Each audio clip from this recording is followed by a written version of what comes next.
Sorry, not that into superhero movies, sadly. The occasional one perhaps, but the MCU has just never appealed much to me. Maybe WandaVision, again for obvious reasons. I do really like Watchmen though. That story has a lot of appeal to me. What about you, Yuri? Yes, the superhero genre is not one with particular attraction for me either. I have not really seen many MCU movies. I do appreciate the character of Iron Man, but I certainly haven't been watching all the movies featuring him. Really? I would have thought Natsuki would have made you watch a bunch. Yes, well, she certainly does have strong opinions in this area. I really like MCU movies. I especially like the Iron Man series, where it's just Iron Man. For I, too, have an appreciation of Tony Stark. I just like the character of the redeemed selfish person. Well, I think he's hot. That's kind of weird to hear that kind of thing from your teacher. Yeah, well, I'm not your teacher anymore. You guys are fellow grown-ups and we are friends now. So you'll just have to deal with it. I really like the MCU. I don't even know where to start, so many of them are my favorites. I like Ant-Man and Thor and Hulk and Daredevil. I really like all of them, but those are my favorites. Especially Thor. He's so kind even though he's super gruff. I am also super into the MCU. I've basically seen all the movies, and that's saying something these days. There are so many. I really do think that nothing quite beats the mainline Avengers movies, though. That was the best story they've told. I don't remember any superhero capturing the popular imagination in quite the way that Infinity War and Endgame did. That was pretty special. Alright, we've waited long enough. We all know what's coming. Go ahead, Natsuki, get it out of your system. The Marvel movies fucking suck! L plus ratio, plus Staynad, plus coat, plus basic, plus cringe. And especially touch grass, and especially you fell off! Natsuki takes several heaving breaths. Where do I even fucking start with what these movies have become? They were fun for a while, but Christ, they've gotten old now! Like, okay, yes, the first few Spider-Man films deserve a lot of credit. They really rebooted the whole superhero movie concept and made it into a cultural thing again. And they're pretty good movies, pretty entertaining. I used to really like them. I used to be a pretty big Marvel fan, even. But, oh my god! At this point, they have been beat the horse to death, dear viewers. They beat the horse to death, then they resurrected it, then they beat it to death again! And they do it because audiences are deficient in taste and will line up to see the same fucking movie 20 times in a row! Yeah, that's right, I said it! Christ the Lord, Marvel fans! Oh, wait, they're standing right behind me, aren't they? God! That trope alone! It's just lazy! It's lazy money grubbing crap! I mean, there are some exceptions. Yeah, the Avengers movies are decent. Yeah, WandaVision was a pretty good show. But as a whole, the superhero genre has really been emptied of meaning and value. It's just mass-produced schlock. I mean, I know I'm a big Batman and DC stan, and I think the Christopher Nolan movies are like the pinnacle. But DC sucks too right now. It all sucks. Marvel is just sucky and profitable. And I guess that's the problem. I can't even blame the studio for just cranking out repetitive crap over and over again. Because people keep paying them! Alright, enough ranting. Arrgh! That just happened. Arrgh! Next! Hi, it's me again, Malverick. I hope everything is well. Natsuki, how do you feel about the new Just Natsuki mod? Would you feel happy if one day a player could bring you to the real world? Are you feeling better after the whole everything is not real incident? Multi-part one, let's get to it. I don't really play DDLC mods, bud, other than the ones that I can hear. Maybe some now and then people tell me about them, but For the most part, they just kind of weird me out. Yeah, I think it would be cool if I could hang out in the real world for a while. As long as I still have all my friends and everything I know in here, you know. I wouldn't want to lose that. And don't expect any special treatment just because you're a DDLC player. I'm not like our beloved president in that way. I mean, yeah, I mostly am better from learning everything as a game. Mostly. Epic reference. But seriously, I don't think you ever get completely over something like that, you know? How can you? But overall, I guess it was as good as I'm gonna get. Let's move on to the rest of your questions. Yuri, what's your favorite exotic type of knife? Example, coral knife. So, I know you really like knives, but how do you feel about swords or axes? I personally never understood how even with Monica File's alteration, your personality shifted to that yandere version of yourself Because if you were clingy, I would understand how that would turn into obsession, but your regular personality has nothing in common with your yandere version. Monica can join in this question if she wants. Ah, I suppose that Damascus steel knife is not truly exotic in the sense that you mean. I was the obsidian. It is stylish, strong, and has roots in antiquity.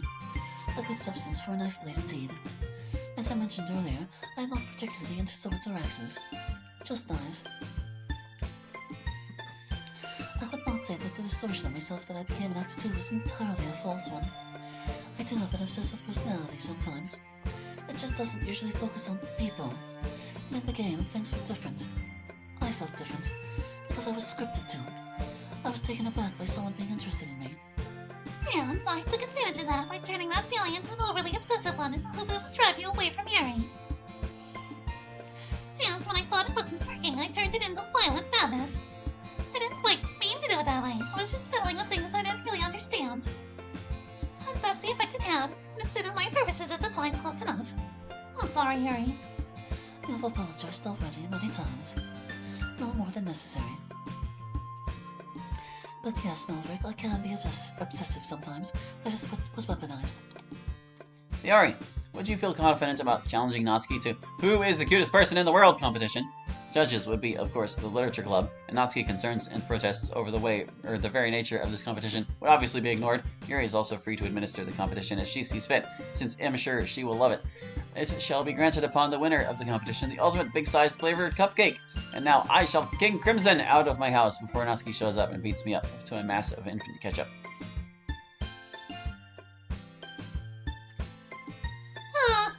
No, I wouldn't feel comfortable about that at all. Natsuki's a lot cuter than I am. Ah! Can we just skip this part? No, Natsuki's just the cutest, Maverick. I know she disagree, but other than that, pretty much everyone here would agree she's top Literature Club cutie. Don't think that the JoJo reference will save you, Malverick. It won't. You'll never be safe. I will appear from your walls when you least expect it. See, so cute. Ah! Monica, my love, I know it's been hard for you to deal with the fake reality thing, so how are you doing? I'm concerned about you. I know this burden is something heavy for you. For my second question, I actually want to apologize for bothering you with this. I absolutely love and adore you, yet sometimes I don't feel like I deserve you, my love. You are so incredible in so many ways, and I'm sure many people look after you. I'd imagine that if I were there with you as your boyfriend, many would probably say that you could find someone that's so much better than me. As for my third, I want to make that promise to you again. I'm going to love you for as long as I live. If one day I can pull you out of that world to reach you, I will do it. And that day, there's a chance I might look decrepit and not as young as I am now. If that day ever comes, please still love me. I will always love you. Malverick, please grow out of it. Well, for your first question, I am doing okay. College is about to start and that's stressful, but it's also exciting. I appreciate what you said in the second paragraph, but you are very deserving. You very much deserve love. You always will deserve love. And whether that's me or someone else, I wish that for you. No matter how well together what you look like, you will deserve it. Just hopefully from someone who can actually give you that love. Because I don't think that will be me. Well, that's a bummer. Next, I guess, but thanks for another email, Malverick. I heard a rumor via the Discord that Natsuki isn't into the deep Kirby lore, but Sayori is. Sayori, have you ever attempted to remedy this? Could you? Huh? Deep Kirby lore? I keep hearing that. We talked about it recently. I mean, I know it's got some, but really, how deep could it go? I mean, there's just a cute ball who eats stuff and gains powers. And he has cute enemies. I'm not sure where the really deep lore comes in, man. The deep Kirby lore, Sayori? Oh, one of Kirby's enemies uses his own blood as a weapon! He bleeds everywhere! One time a guy creates a huge robot to grant wishes. One of the guys is a jerk and uses the wishes for greedy stuff. So Kirby battles him. At one point, Kirby's friend steals the helmet that lets the guy control the robot. And from then on, it is too late for him. The robot becomes him. His mind is gone. He dies of death, not of body, but of mind. There is only the robot. And the robot no longer responds to the helmet.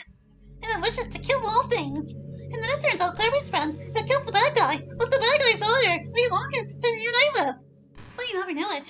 And that is merely the beginning of the lore about Susie. Most of the truly deep lore is behind harder difficulty levels, so the children will not find out. They will not find out about how Kirby's writers have been working to develop deep and terrifying lore for decades. planting small hints throughout the games. Magalore is with the Herald.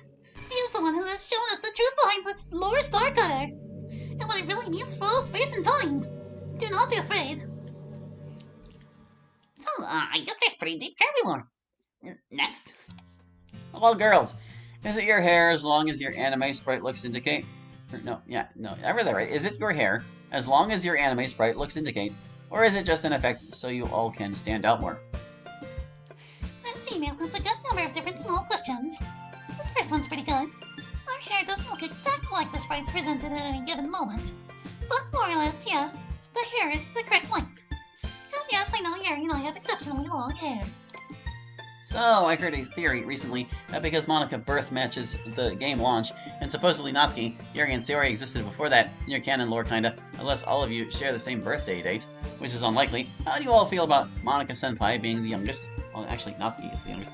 It's hard to tell who's actually the oldest. We do all have different birthdays, but obviously there's no real year each of us was born. And in reality, we all came into existence simultaneously. Yeah, there's not really any way to tell. But Monica feels like she's the oldest and the most responsible one. So she definitely doesn't feel youngest. Thanks, Sayori.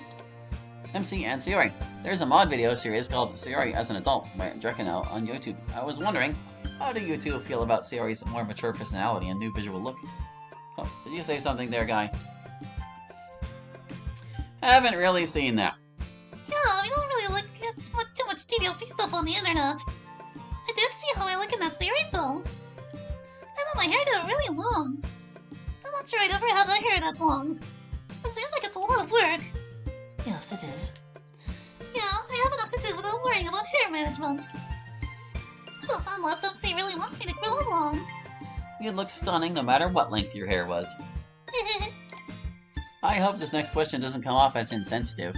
If it does, I apologize in advance. I'm just curious, since the music track is supposed to be there only for the president and the player, I'll assume that neither of you listened to the Sayonara or Surprise song. I'm curious as to how both of you feel about that OST. Oh. I mean, obviously neither of us have heard it at the time. We've heard it since, though. I mean, I guess it's appropriate for what it shows. I don't like to think about it too much. Let's just move on. Would you like it if MC had a chibi form? Forms that show up in the poems. Yeah, of course we'd like it. I'm pretty sure a few versions of them in chibi form have been made. They're super cute. Okay, coming up are some parts for Natsuki. Natsuki, sorry for teasing you last time. It's not like I enjoy waffing your adorable, angry, and embarrassed reactions or anything. Baka. So there are many different sprite models your dad has in different mods. One of them just happens to be Kono Dio Da. But anyway, does your father look remotely close to any of those, or these known sprites, or is he just different altogether? If you were the one instead of Monica to be hit with the epiphany, what do you think would have happened? See, now I'm not going to react at all. Not going to give you the satisfaction. But that is itself an adorable reaction, beloved. There's no way out with you people. My dad kind of looks like the most common sprite, the one with the glasses. But he's not always carrying a bottle around. And he's, I don't know, less scraggly than that. Like he's had times where he looks pretty scraggly for sure. But most of the time these days he's pretty put together.